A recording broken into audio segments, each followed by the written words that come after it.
Indonesia merupakan bangsa yang memiliki macam suku dan budaya, dan salah satu suku yang akan saya bahas pada saat ini mengenai adat istiadat suku Mentawai. Mentawai merupakan negara kepulauan yang ditemukan di lepas pantai barat Sumatera, Indonesia, yang terdiri dari sekitar 70 pulau. 4 pulau utama adalah Utara dan Pagai Selatan, Sipora dan Siberut, dengan Siberut mencangkup 4.480 km persegi dan dengan jumlah penduduk sekitar 29.000, menjadi 4 dari yang terbesar. Para nenek moyang orang Mentawai adat diyakini telah bermigrasi pertama ke wilayah tersebut di suatu tempat antara 2000 sampai 500 sebelum Masehi. Sedangkan penjajah pertama dinyatakan dalam dokumentasi John Crisp yang mendarat di pulau-pulau pada tahun 1792 yang telah tiba pada pertengahan 1700. Di perjalanan orang Inggris yang membuat upaya gagal dan untuk mendirikan sebuah pemukiman pertanian lada di sebuah pulau selatan Pagai Selatan. Selama bertahun-tahun sebelum perdagangan ini ada antara masyarakat adat dan daratan Sumatera Cina dan Melayu. Setelah menetapkan kehadiran mereka 40 tahun sebelumnya, sementara penandatanganan kontrol Sumatera dan Semenanjung Melayu, Belanda kembali pada tahun 1864 untuk mengklaim Kepulauan Mentawai di bawah kedaulatan Hindia Timur. Posisi dipertahankan sampai Perang Dunia Kedua.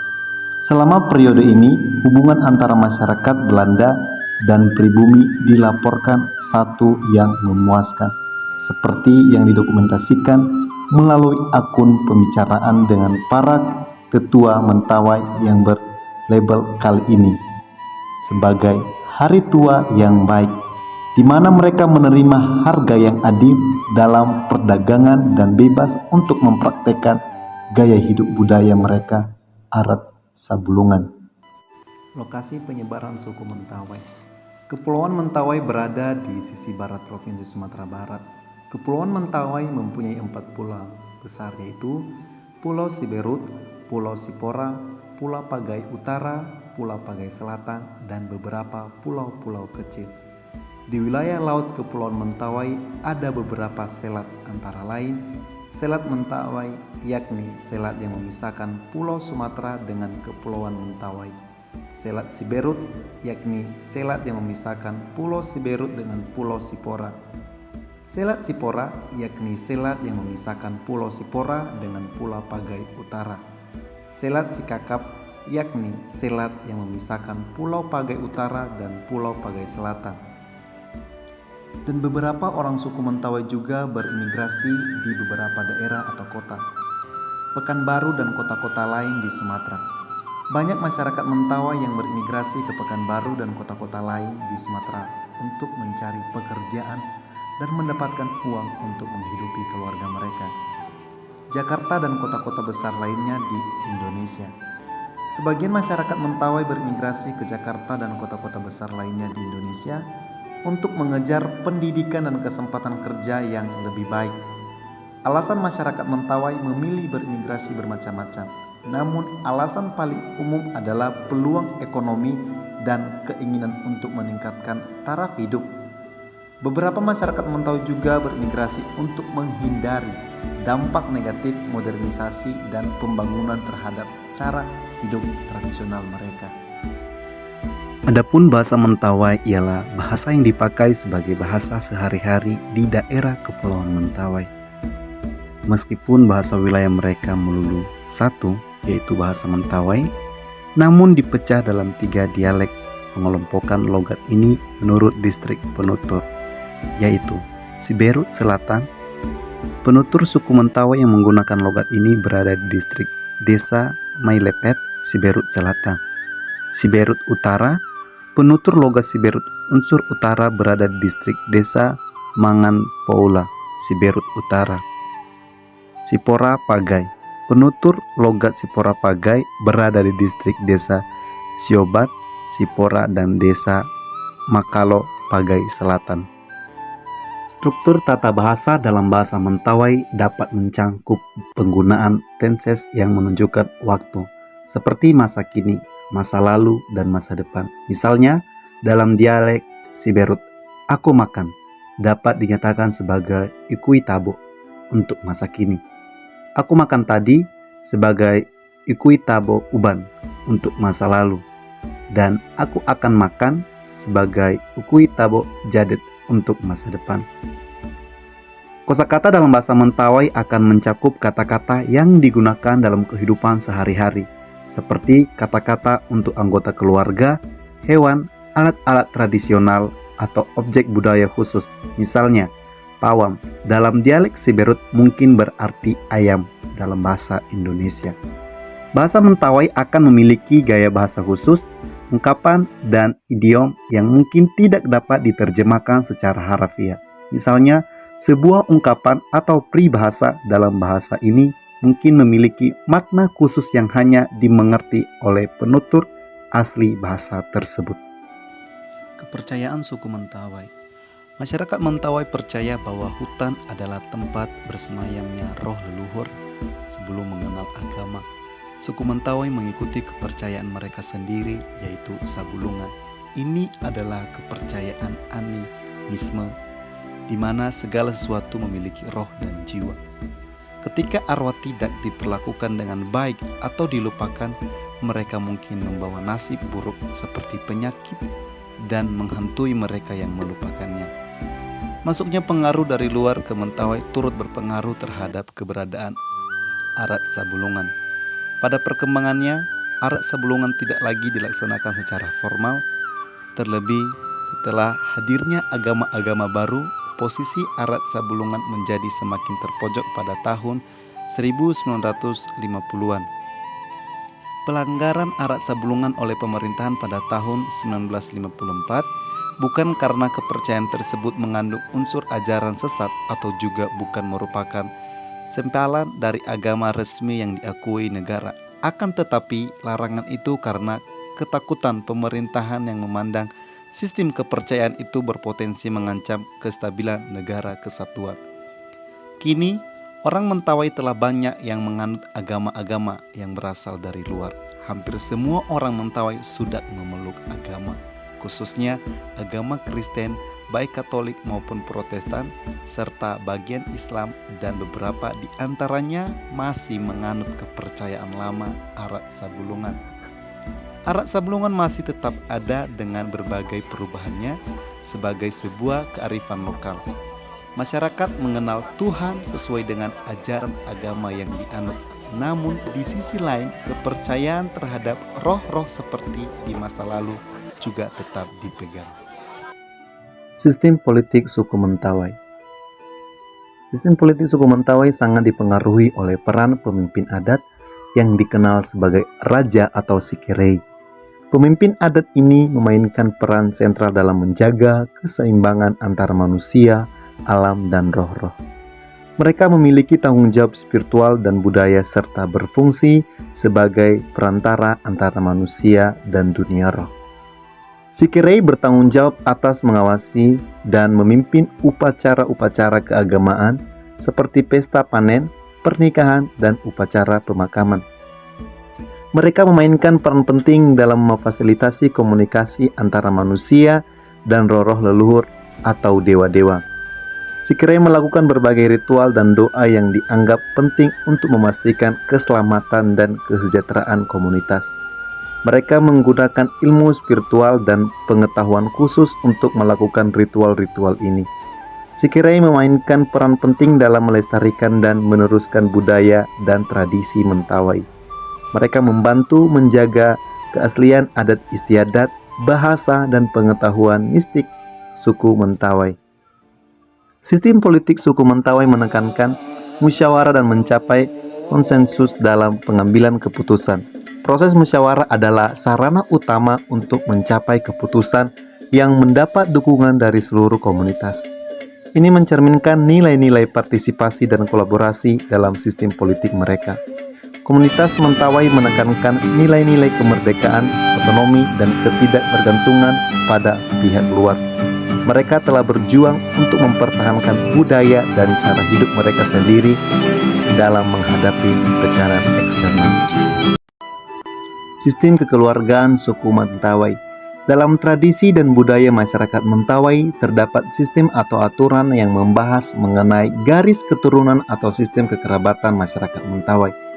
Sistem kekerabatan dalam keluarga yang dianut oleh masyarakat Mentawai adalah sistem adat piri lokal, yaitu suatu keluarga yang terdiri dari inti senior dengan keluarga-keluarga inti dari anak laki-laki. Semua tinggal dalam suatu area perumahan sebagai wilayah suku. Hal tersebut juga disebut dengan patri lokal. Meski masyarakat Mentawai terdiri dari suku yang masing-masing patri lokal, hal ini itu bukan berarti mereka adalah satu kelompok, artinya satu keturunan yang berasal dari satu keturunan di zaman dahulu kala, baik sebagai kelompok kecil maupun kelompok besar, sebab suku bangsa Mentawai hanya menghitung keturunan mereka atau mengenal keturunan mereka dari 7 generasi, yaitu 3 generasi di atas ego dan 3 generasi di bawah ego. Panggilan untuk anggota suku Mentawai mungkin bervariasi tergantung pada konteks dan hubungan antara individu. Namun, dalam budaya Mentawai, panggilan umum untuk kerabat atau orang lain biasa mencerminkan hierarki usia dan jenis kelamin. Beberapa panggilan umum untuk kerabat Mentawai adalah mama atau ama. Ini adalah panggilan umum untuk ibu atau ayah. Kakak, panggilan untuk kakak yang biasa menjadi kakak laki-laki atau kakak perempuan. Adik, panggilan untuk adik yang juga bisa dibagi menjadi adik laki-laki atau adik perempuan. Bakak lai, panggilan untuk nenek atau kakek. Lali, panggilan untuk cucu. Namun, perlu diingat bahwa bahasa panggilan dalam budaya Mentawai bisa bervariasi di antara kelompok-kelompok dan individu-individu. Jadi, penting untuk memahami konteks dan budaya khusus suku Mentawai yang Anda hadapi ketika menggunakan panggilan tertentu. Filsafat suku Mentawai adalah suatu pandangan tentang alam semesta, kehidupan, dan nilai-nilai yang dipegang oleh masyarakat Mentawai. Aspek filsafat suku Mentawai, hubungan dengan alam. Suku Mentawai memiliki hubungan yang erat dengan alam dan lingkungan sekitar mereka. Mereka melihat diri mereka sebagai bagian dari alam dan memiliki rasa hormat yang mendalami terhadap alam semesta, termasuk gunung, hutan, sungai, dan makhluk-makhluk di dalamnya. Suku Mentawai memiliki keyakinan kuat pada roh-roh leluhur dan dewa-dewa. Mereka berkomunikasi dengan roh-roh ini melalui ritual dan upacara keagamaan. Mereka menganggap mereka sebagai penjaga dan pelindung. Prinsip kesejahteraan bersama sangat penting dalam masyarakat Mentawai. Mereka cenderung hidup dalam komunitas yang saling mendukung dan berbagai sumber daya. Keberhasilan individu diukur dengan sejauh mana mereka dapat berkontribusi pada kesejahteraan bersama. Suku Mentawai memiliki ciri khusus yang antara lain, suku Mentawai memiliki tradisi tato yang di seluruh tubuh yang terkait dengan peran dan status sosial penggunaannya. Tato ini dibuat dengan menggunakan alat tradisional yang terbuat dari tulang atau kayu. Tato Mentawai atau titi merupakan lukis tato tertua di dunia sejak 1500 sebelum Masehi. Suku Mentawai memiliki kepercayaan arat sabulungan yang kompleks dan memberikan penghormatan kepada roh nenek moyang, langit, tanah, laut, sungai, dan semua yang alami. Kepercayaan ini memberikan masyarakat lokal dengan keterampilan, pengetahuan, dan nilai-nilai yang diperlukan untuk menjaga gaya hidup yang mandiri dan berkelanjutan. Ciri khas orang Mentawai juga memiliki rumah adat Uma. Rumah adat Uma adalah tempat penting dalam kehidupan suku Mentawai dan mencerminkan hubungan mereka yang mendalam dengan alam. Mentawai memiliki rumah adat yang disebut Uma yang terbuat dari kayu dan beratapan daun sagu. Rumah adat Uma memiliki ciri khas yang melengkung ke atas dan ke bawah. Suku Mentawai juga memiliki ciri khusus menggunakan kabit atau cawat. Kabit atau cawat Mentawai adalah pakaian dalam yang menutupi area selangkangan dan panggul. Biasanya, pakaian ini terbuat dari bahan alami seperti kulit atau serat tanaman. Penggunaan kabit atau cawat dalam budaya Mentawai adalah bagian dari tradisi dan kebiasaan mereka. Penting untuk diingat bahwa pakaian tradisional seperti kabit atau cawat adalah bagian penting dari warisan budaya suku Mentawai. Penggunaan pakaian ini mencerminkan nilai-nilai dan tradisi budaya mereka. Salah satu ciri khusus Mentawai juga melakukan yang namanya keri gigi. Beberapa orang suku Mentawai mengukir atau merapikan gigi mereka untuk menciptakan pola atau bentuk tertentu. Wanita suku Mentawai melakukan keri gigi sebagai simbol kecantikan mereka di mata suaminya. Oleh karena itu, keri gigi ini hanya dilakukan oleh para wanita dewasa yang akan segera menikah. Selain menjadi simbol kecantikan juga sebagai kedamaian jiwa untuk wanita tersebut. Salah satu jenis makanan khas suku Mentawai adalah toek. Toek adalah sejenis cacing atau ada juga yang menganggapnya sebagai ulat. Jenis ulatnya berbeda dengan yang Anda temui sebelumnya karena kali ini berupa ulat kayu. Warnanya putih kekuningan menjadi ciri khasnya, Anda pun sudah mengenalnya. Untuk mendapat jenis ulat ini memakan waktu cukup lama karena harus melalui proses perendaman kayu. Adapun kayu digunakan adalah kayu tumbang atau kayu bak-bak yang direndam selama kurang lebih 3 bulan. Selain toek, makanan sejenis yang mirip adalah batra. Sama-sama hewan dan warga setempat juga menganggapnya sebagai ulat. Namun batra lebih dikenal dengan ulat sagu karena hidupnya di dalam pohon sagu yang sudah membusuk. Perbedaan dari keduanya yaitu dari warna, batra berwarna kekuningan dan kepala berwarna coklat. Selain itu, ukurannya juga sedikit lebih besar, pada umumnya sekitar 3-4 cm. Suku Mentawai juga memiliki makanan khas yaitu kapurut sagu. Kapurut adalah dibungkus, jadi jelas sudah makanan dari kuliner ini adalah sagu yang dibungkus. Untuk pembungkusannya sendiri yaitu daun sagu sehingga rasa dan aromanya khas. Sebelumnya, tepung sagu harus disaring untuk mengambil bagian serbuknya saja, sedangkan gumpalannya terpisah. Kapurut sagu adalah contoh penting dari bagaimana masyarakat Mentawai mengandalkan sumber daya lokal seperti pohon sagu untuk memenuhi kebutuhan pangan mereka. Selanjutnya ada sihobuk yang menjadi kuliner tradisional dan mudah ditemui. Sama halnya dengan kapurut sagu, bahan utama yang digunakan adalah tepung sagu. Proses pembuatan dengan bambu ini semakin menguatkan rasanya. Apabila ketika dibakar, aroma dan rasa khas bambu semakin kuat. Bukan hanya di hari besar atau ketika ada perayaan, sihobuk mudah ditemui di pasar tradisional. Warga setempat menjadikannya sebagai makanan pokok pengganti nasi. Subet adalah makanan berikutnya yang wajib Anda coba ketika berada di Mentawai. Bahan yang digunakan bukan dari sagu seperti 2 jenis makanan disebutkan sebelumnya. Makanan khas ini terbuat dari bahan utama keladi atau talas yang ditumbuk halus. Selain bahan utama tersebut, ada juga bahan lain untuk membuat kuliner nikmat ini. Bahan yang dimaksud diantaranya adalah pisang dan kelapa. Tambahan gula dan garam semakin menjadikan rasanya lezat. Bukan termasuk makanan pokok, subet adalah cemilan khas Mentawai yang cocok menemani waktu santai. Makanan khas Mentawai selanjutnya adalah angau si boy-boy. Ini merupakan sejenis hewan laut, lebih tepatnya angau merupakan hewan yang masih dalam satu keluarga dari kepiting. Bentuknya cantik, cangkangnya berwarna ungu, badan hitam, sedangkan cabiknya berwarna kemerahan.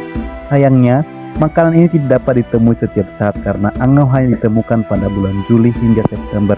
Pada bulan tersebut, warga setempat mengadakan tradisi yang dikenal sebagai muangau. Tradisi tersebut sebagai simbolis kekompakan karena pada waktu itu hampir semua warga turun ke pantai untuk menangkap angau. Keterbukaan dan kepemahaman kultural penting bagi seorang mahasiswa teologi untuk mendekati masyarakat Mentawai dengan keterbukaan, rasa hormat, dan usaha untuk memahami budaya, keyakinan, dan cara hidup mereka. Belajar bahasa lokal dan memahami tradisi budaya mereka akan membantu membangun hubungan yang lebih baik. Dan yang kedua, sebelum memulai pelayanan, penting untuk melakukan penelitian dan memahami kebutuhan masyarakat Mentawai. Ini mungkin termasuk aspek-aspek seperti kesehatan, pendidikan, keagamaan, dan lain-lain. Pelayanan harus diarahkan untuk memenuhi kebutuhan nyata mereka. Penting untuk diingat bahwa melayani suku Mentawai adalah tanggung jawab besar yang memerlukan persiapan yang cermat, pemahaman, dan komitmen. Mahasiswa teologi harus selalu berusaha untuk menjaga pendekatan yang menghormati, terbuka, dan penuh kasih dalam pelayanannya kepada komunitas Mentawai.